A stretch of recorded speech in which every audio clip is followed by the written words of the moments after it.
Muerte misteriosa en un aparcamiento de West Palm Beach. El repartidor se inclinó hacia la derecha, como si intentara escapar de algún peligro. Los investigadores trabajaron sin descanso para resolver el caso, pero se encontraron con más preguntas que respuestas. Parecía un delito de alto riesgo para el delincuente, porque cualquiera hubiera podido ver el delito mientras se cometía.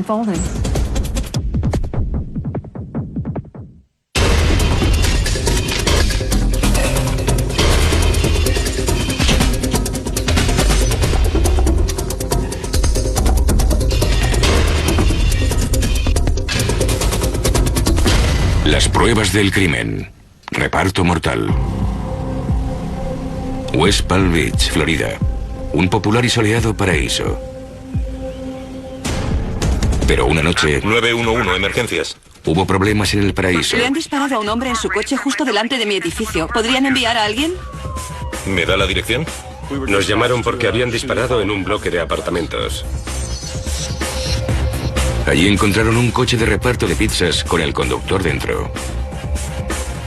Cuando llegué vi el coche. Seguía con el motor en marcha. La puerta estaba abierta. Los limpiaparabrisas funcionando. Y había un hombre desplomado sobre el volante. Estaba muerto. Matrícula del vehículo S Sierra 136 de Tango J. Lo notifiqué a los inspectores de homicidios y la policía científica. La policía registró el aparcamiento en busca de cualquier rastro del asesino o cualquier pista que hubiera podido dejar.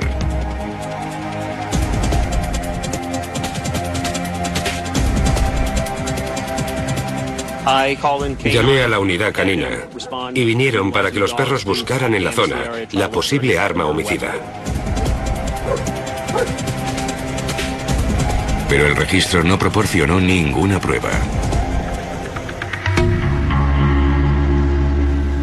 El inspector Gary Martin, de la oficina del sheriff del condado de Palm Beach, se hizo cargo de la investigación. John, ¿qué es lo que tienes? Parece un homicidio. Los agentes comprobaron la matrícula del vehículo de la víctima. En el coche encontraron la billetera y el carnet de conducir de la víctima. La víctima era Robert Lexa.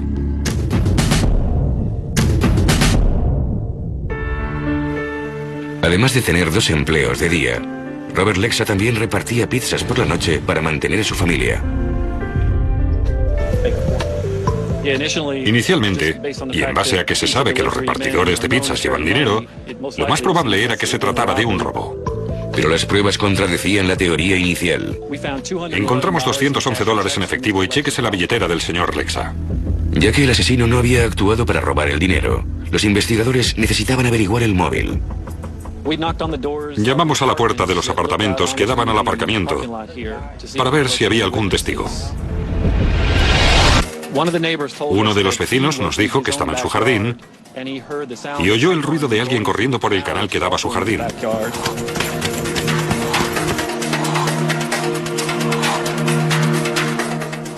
Y poco después, oyó el ruido de 2 disparos. Pero el asesino desapareció en la noche.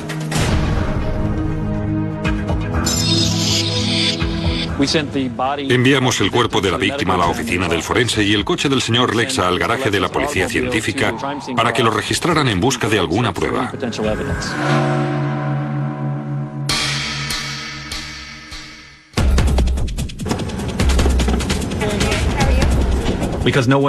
Debido a que nadie había visto claramente al sospechoso, decidimos ir al garaje de la policía científica para ver si habían recuperado alguna prueba.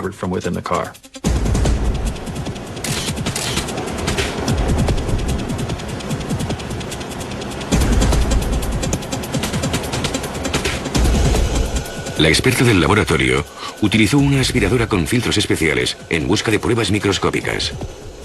Buscábamos cualquier tipo de prueba. Cabellos, fibras, restos de ADN dejados por el asesino. Pero el registro no dio ningún resultado. Desesperados por encontrar una respuesta, los agentes se centraron en la víctima. Ya que parecía que el robo no había sido el móvil, consideramos la posibilidad de un asesinato premeditado. Intentamos averiguar si alguien tenía alguna razón para matar al señor Lexa. Hablamos con los amigos, la familia y los compañeros de trabajo del señor Lexa. Pero nadie parecía mostrar ninguna animosidad hacia él. Era un hombre amable, sencillo y muy trabajador. Pero alguien quería verle muerto. Aunque sin pruebas físicas ni pistas sólidas, encontrar al asesino parecía misión imposible. Con el fin de tener una nueva perspectiva del caso, los agentes llamaron a Dale Hinman, experta en perfiles criminales. Cuando oí hablar de ese caso, quise verlo de cerca por si podía encontrar otro ángulo de investigación que no hubiera sido considerado.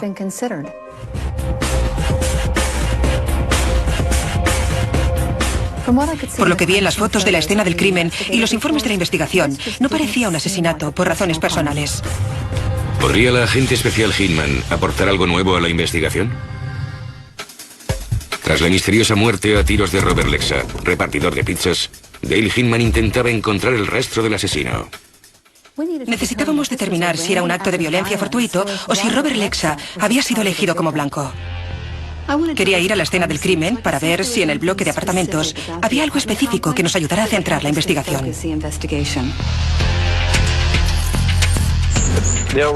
Dale, aquí es donde encontramos a la víctima en su coche. ¿Has tenido la oportunidad de hablar con su familia y amigos para saber qué clase de persona era? Sí, hemos hablado con mucha gente que le conocía, su familia y amigos, y todos coinciden en decir que era un hombre de familia amable y muy trabajador. Nunca lo habían detenido, no tenía antecedentes. La gente dice que se llevaba bien con todo el mundo. ¿Estaba casado? Sí, estaba casado. ¿No tenía una aventura con otra mujer o algún conflicto en su vida privada?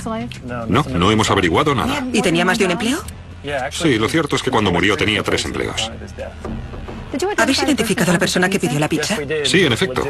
Era un cliente legítimo que estaba esperando en su apartamento. Pero la policía había averiguado que Lexa no era el único repartidor de servicio esa noche. Si alguien pidió una pizza, no podía saber que se la entregaría a Robert Lexa. Así es. Con eso podemos descartar que le hubieran elegido como víctima. Luego, Hinman y Martin fueron a la galería para observar la escena del crimen desde arriba. Hay un canal tras esa colina. El testigo que vive abajo oyó a alguien correr por el canal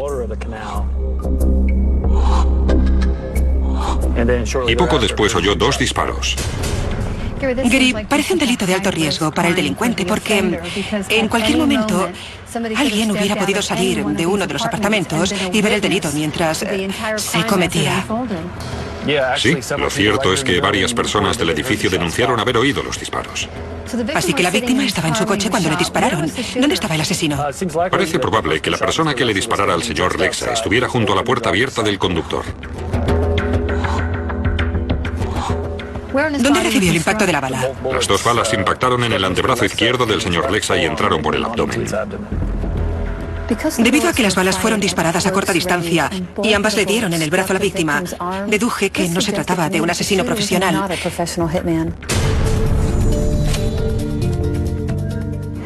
¿Qué sabes del arma? La unidad canina rastreó la zona, pero no encontraron nada. En la autopsia se recuperaron 2 balas del cuerpo del señor Lexa y ahora se encuentran en el laboratorio. El inspector Martin y yo fuimos a hablar con el experto en armas.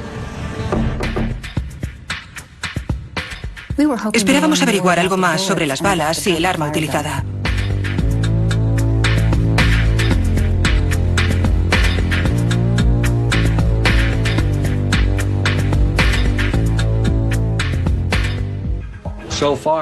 Hasta ahora he encontrado 2 balas distintas. Una bala de punta hueca y otra recubierta del metal. Había 2 clases de balas. ¿Significaba que había 2 asesinos? Si me dais un momento, las pondré en el microscopio de comparación y veré si puedo daros algo más de información. En el interior del cañón de un arma se observan elevaciones y depresiones llamadas estrías. Cuando se dispara una bala, las estrías quedan grabadas en la bala mientras recorre el ánima del arma. Si observamos 2 balas disparadas por la misma arma, veremos significativas correlaciones de las características individuales en ambas balas.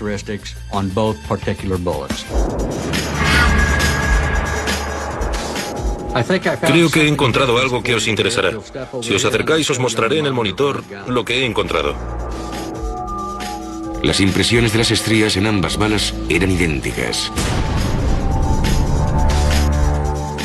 Eso indicaba que ambas balas habían sido disparadas por la misma arma.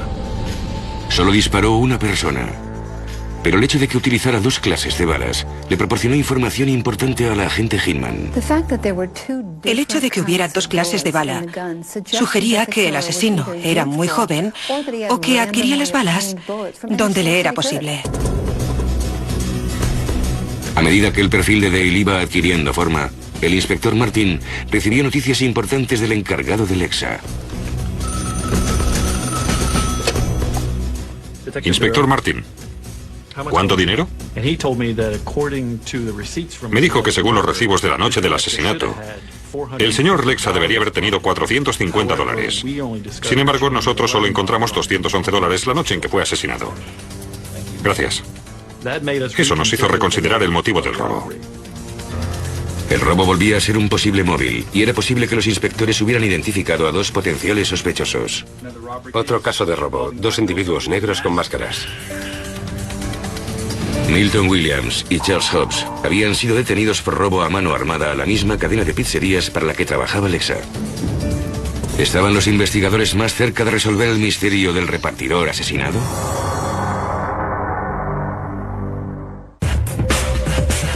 A Robert Lexa le habían matado a tiros en West Palm Beach y los investigadores creían tener dos posibles sospechosos.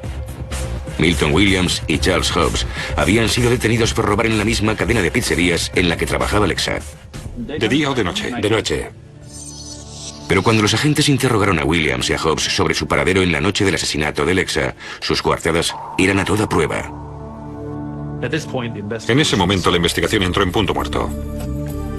Con la investigación estancada, el inspector Martin recurrió de nuevo a Dale Hinman. Esperaba que de la reunión saliera alguna posible pista. Juntos, revisaron los informes del caso y analizaron las fotos de la escena del crimen por si se les había pasado por alto algún detalle. De pronto, Dale tuvo una idea. Uno de los testigos oyó cómo alguien huía corriendo. Nadie oyó ningún coche salir a gran velocidad del aparcamiento. Es posible que ese individuo viva en la zona o la frecuente. Tal vez tenga amigos ahí, por lo que vaya a menudo a ese bloque de apartamentos. ¿Tienes noticias de que hay actividad de bandas en esa zona? Lo cierto es que sí, ha habido actividad de bandas en esa zona. En ese caso, cabe la posibilidad de que ese individuo sea miembro de una banda de la zona. Si hay bandas y delincuentes juveniles viviendo en ese bloque de apartamentos, ¿qué te parecería incrementar la recompensa para que un posible delator tenga un mayor incentivo?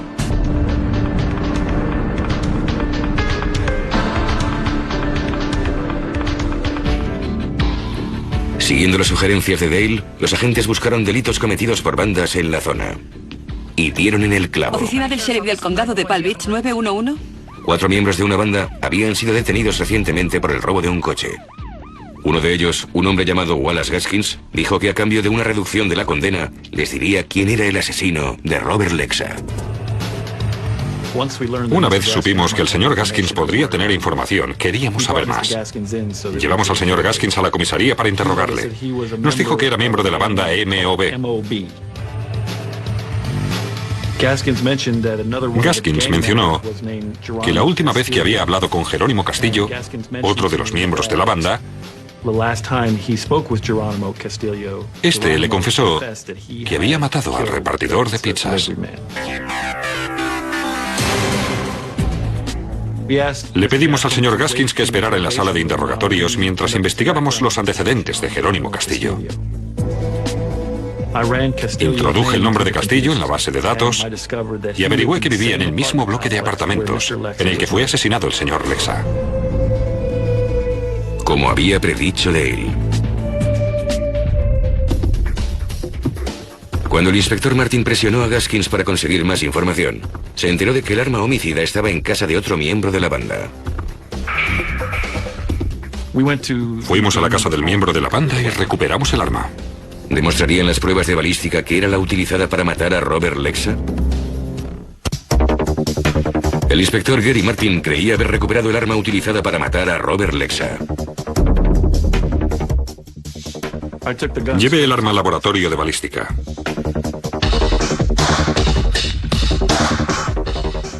Maurice Cooper disparó el arma.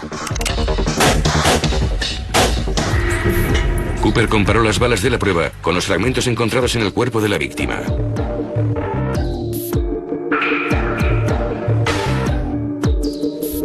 Coincidían. Es el arma. En ese momento sabíamos que teníamos el arma que se había utilizado para matar al señor Lexa. Sin embargo, no estábamos seguros de que Jerónimo Castillo hubiera apretado el gatillo. Con el arma homicida, los investigadores llamaron a Jerónimo Castillo para interrogarle. A todos nos parecía que Jerónimo Castillo era un buen sospechoso, ya que era un delito de alto riesgo. Tenía sentido que el autor fuera un delincuente juvenil y además vivía en el mismo bloque de apartamentos en el que había tenido lugar el delito. Al principio insistía en decir que no había participado. Sostenía que estaba con unos amigos en la pista de patinaje local. Pero cuando los investigadores le presentaron a Castillo las pruebas que tenían en su contra, el sospechoso cambió la historia. ¿Vas a decirnos la verdad? Sí. Bien. Quiero repasarlo una vez más contigo. Volvamos al 28 de junio, ¿de acuerdo? En la noche del asesinato, el señor Castillo estaba robando la radio de un coche. En ese momento oyó que se acercaban 2 coches de la policía. Entonces corrió hacia su casa, pasando por el canal, hasta llegar al aparcamiento del bloque de apartamentos. Cuando ya estaba muy cerca de su casa, vio que un coche paraba justo delante de él. Vio que el coche llevaba unas luces en el techo. Creía que era un coche de la policía. Cuando se abrió la puerta del coche justo a su lado, pensó que era un agente de policía que le iba a detener, por lo que sacó el arma. Entonces le disparé. Las balas de Castillo mataron a Robert Lexa en un caso fatal de identificación errónea. El señor Lexa fue una víctima verdaderamente inocente. Era un hombre que solo intentaba ganarse la vida. Y debido a un cúmulo de circunstancias acabó siendo asesinado. A Robert Lexa no le robaron. Resultó que había depositado parte de sus ganancias en un cajero automático pocas horas antes. Hay muchos móviles, pero en ningún momento se nos ocurrió pensar que lo mataron porque alguien creyó que era un agente de policía. Eso solo se supo cuando Castillo confesó. Dijo que había fumado marihuana. Así que estoy seguro de que su percepción estaba distorsionada. Pensó que era mejor disparar y matar a un policía que arriesgarse a volver a un reformatorio. Castillo fue acusado de asesinato en segundo grado y condenado a 16 años en la cárcel. Irónicamente, si hubiera matado al agente de policía como era su intención, seguramente habría sido condenado a pena de muerte. Este caso fue una tragedia. Robert Lexa era un hombre inocente que estaba en el lugar equivocado, en el momento equivocado. Haciendo las preguntas correctas a las personas idóneas, los investigadores pudieron resolver este complejo misterio. Y gracias a la excelente investigación y la capacidad forense de la oficina del sheriff del condado de Palm Beach, el asesino de Robert Lexa fue identificado y juzgado.